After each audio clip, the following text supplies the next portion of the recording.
Hello YouTube, this is Shirley426 and today we have the review of the Hyper Function LBX Emperor from the Daball Senki series, or the animation series.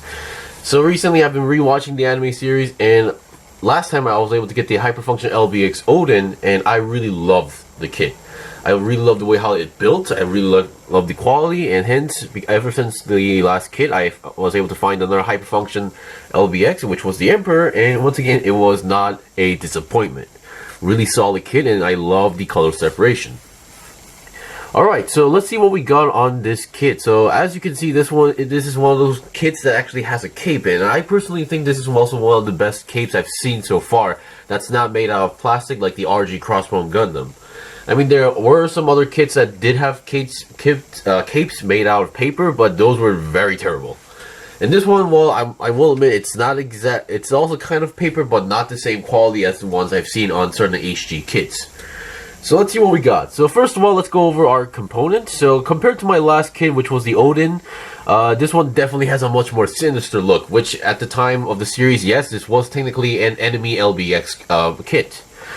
For those who don't know what Daball Senki is, or LBX kits are, they're basically the things that before build fighters were a thing. There was this series where kids would play with these robots, controlling with their phones and battle each other. And so yeah, this was basically pre-build fighters, if you ask me, in the most easiest, simplest term. Okay, so for components, so first of all, what you get, of course, is obviously the Hyper Function LBX Emperor. Now, for those who don't know what the Hyper Function, I mean, the difference between a Hyper Function LBX and a regular LBX is basically Hyper Functions has a full-fledged inner frame. So what you do is you build the inner frame first, and then you cover up the inner frame by attaching all these armor parts. While the regular LBX kits, you just build the kit. There's no inner function, there's no inner frame, and there are a lot of stickers on regular LBX kits as far as I know, while Hyper Function tends to be more, they try to do more color separation on every single part as much as possible. Alright, so other than that, let's look at the stickers. So we get 3 sticker sheets. So number one, the smallest one is basically for the main inner frame eyes. Yes, the inner frame does actually have some eye stickers. I wish I could focus. Now there we go, sorry about that. So here are the sticker sheets. So this is the Hyper Function, this is the eye stickers for the inner frame. So we get 2 stickers, but but in this case you don't really need to apply them, because if you're not trying to plan on displaying the inner frame, the stickers won't actually show. Alright, and then here we have the actual sticker sheet for the entire Emperor kit. So we have these ones. Now they look like 4 circles, but they're actually 8 stickers. So half of these. So 1, 2, 3, 4, 1, 2, 3, 4. So that's 8 stickers that goes onto the weapon, which is the mace called the Titania. And then we have these stickers, which I believe are also, yeah, 4 stickers. These are supposed to go onto the handguard. Yes, there is one specific there. You have to apply these stickers on the handguards, but I decided not to use them and color them as well. Now the sticker seems to have this kind of a, how should I say, murky brown, a grayish brownish color. But I decided to use a metallic silver Gundam marker. Right over here, this is the part that you're supposed to apply those stickers, but I decided to color them as well. And then once again, we also get a decal sticker sheet. We have all these parts that, you know, these triangles, this X part that is supposed to go onto the inner frame, but once again not being shown, I decided not to apply any of these. Alright, other than that, here are your regular stuff. So number one here is that mace I was talking about, the weapon, the mace called Titania, or Titania, whatever pronunciation you prefer. Very, very well done weapon, if you ask me. The color separation is excellent. This part is technically a sticker, but it doesn't really matter at this point. And really looks powerful, and it is slightly heavy as well. And there is a separation. These handles do separate, so which does give you a lot more easier time, you know, connecting to the hands when you're trying to do a double hand pose. Now here is a part. Well, I wouldn't consider this to be a leftover piece. This is not technically. This does not apply to the kit itself. This is technically like a small tool they give you, which for applying stickers and such. But I really don't think it's necessary. And here are the feet. Yes, when you're building the Hyper Function kits, after you're done with the inner frame itself, they do tend to take off the feet, and then you build an entirely new feet to attach there. So yeah, these are the original feet of the inner frames. There is one specific set I'm trying to get of the Hyper Function, which once I get that, you'll see the proper inner frame review on that one as well, because that is a much more better example. But just keep that in mind. And finally, we have hands. So we get 5 hands in total. So currently, the ones I'm currently using are like the basic multi-purpose hands.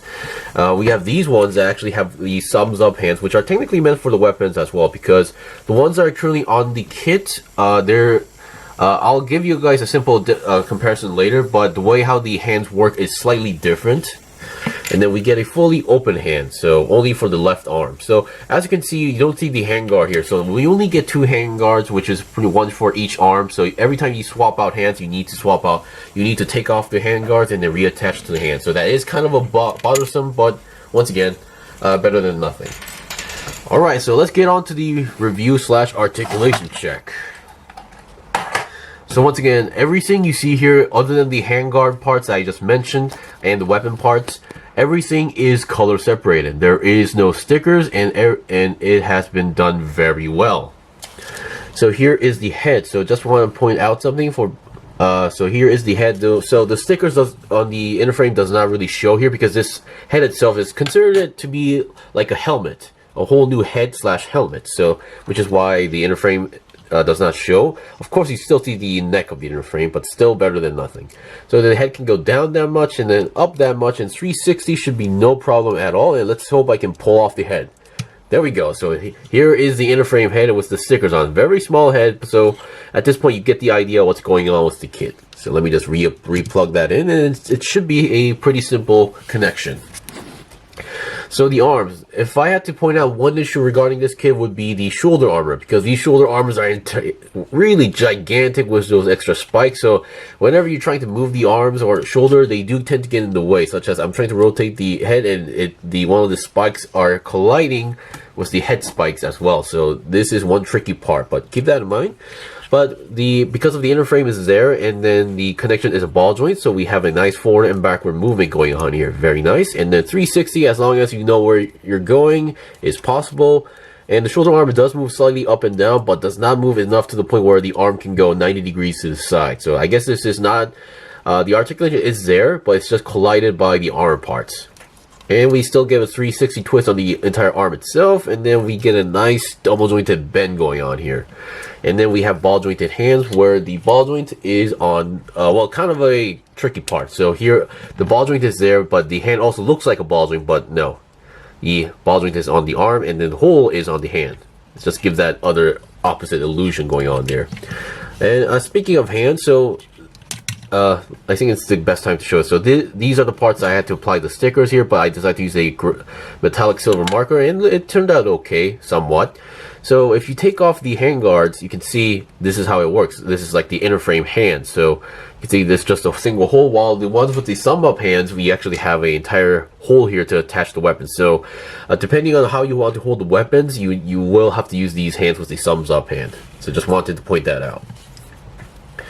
Alright, and then before we go to the waist, let's look at the back. So the back, we have this cape going on here. Once again, I think this is one of the best capes that was done out there for me, other than the RG Crossbow Gundam.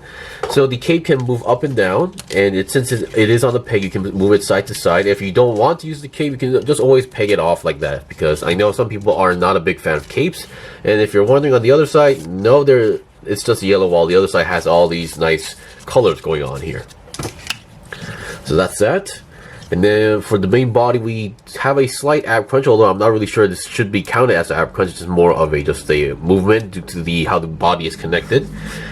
And on the chest, we have an M symbol here, which I'm not too sure what it stands for, or it could be just like a pun where the Emperor, while it does start with an E, but when you actually try to pronounce it, it sounds like Emperor, so something like that. So that's just my guess, but once again, they don't really point out what this stands for in the anime. Okay, and the body can go almost 360, I think. Yeah, it is able to go 360, but I do feel like some parts are colliding, so keep that in mind. And the waist section, the side skirts do move a bit. Front skirt also should move a bit, and should be able to rotate side to side slightly, but not much. And then back skirt also moves as well, so that's pretty good. And then unlike Odin, which required a specific peg to be attached on a specific area, this one, Emperor, actually has a standard action-based hole connector right over there, so you can use action-based switch more easily. And you can see the main connection of the legs are ball joints, but despite that, we have a nice side swivel going on here and can move to the leg almost 90 degrees. It's just the armor colliding. And then we have a nice bend going on here as well. And can go to the side, not so much for 90 degrees because of how the way the connection is. And we have all these spikes on the feet. We have a nice ball jointed feet, which gives us a nice pivot, and I believe there is a toe bend here that goes up, not down. So as you can see, like the Odin Hyper Function LBX kits, I would assume they have much more better articulation compared to their regular LBX counterparts. So we've seen the basics of the kit, so I'll be right back with the demonstration of the mace, because the mace is technically very heavy, which is how maces are supposed to work. So yeah. Okay, I'm back. So what the pose that I was trying to go for was to do a striking pose from the after like jumping. So he's trying to, you know, ground pound the ground with his mace. And the fact that I am able to use a regular action base on the kid is very, very helpful. Unlike Odin, where he came with his own action base, had a very specific peg that only Odin can use and and can be plugged into a specific area, was very, very troublesome for me. But once again, I had very, very low issues, almost no issues with this kit other than the shoulders. And with the extra cape going on here and all the articulation, it is really expressive. Like the certain poses can be much more expressive, like with the cape going on here. So if you're having trouble with the mace, as I mentioned, depending on how you where you hold the mace, like for example on the top, this black section, you can just use the regular hand with the hole here on the hand. But if you're trying to hold the gray section right over here on the bottom, you're going to need that thumbs up hand because there's no way you can just slide it in because of the parts. So you're going to have to use the thumbs up hand with the empty slot section here. So that is the main reason why we have two types of hands. So depending on which part you want to hold, you're going to need a different hand here. Once again, the mace is kind of heavy. But despite that, with all these strong joints and articulation going on here, you should have zero problems doing most poses.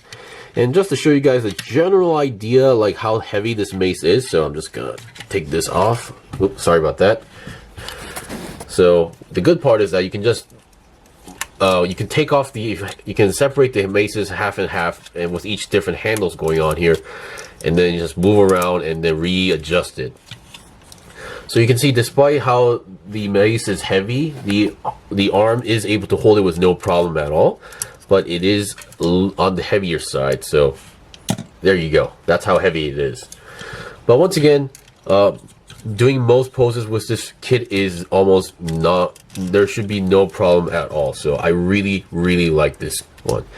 So hopefully I can actually get the Achilles at this point, Hyper Function Achilles. Of course, there is a specific set that I want to get, which I believe comes with another core armor, and I believe that one's a much more limited edition kind of thing. But anyway, so yeah, now you can pretty much do any poses with this figure, with this kit. Sorry about that, not a figure. And with the extra articulation and every color separation looks fantastic. So once again, I would kind of suggest that you go for the Hyper Function versions if you are really curious, because the regular LBX kits are like HD kits with stickers. The Hyper Function versions are more like real grades with all color separated pieces and a full-fledged inner frame. And I think that's pretty much it for the review. So this was the review of the Hyper Function LBX Emperor. If you guys got any questions or requests, leave a comment below. I still have more stuff to buy and build and make reviews out, so please stay tuned. Until then, see you guys next time.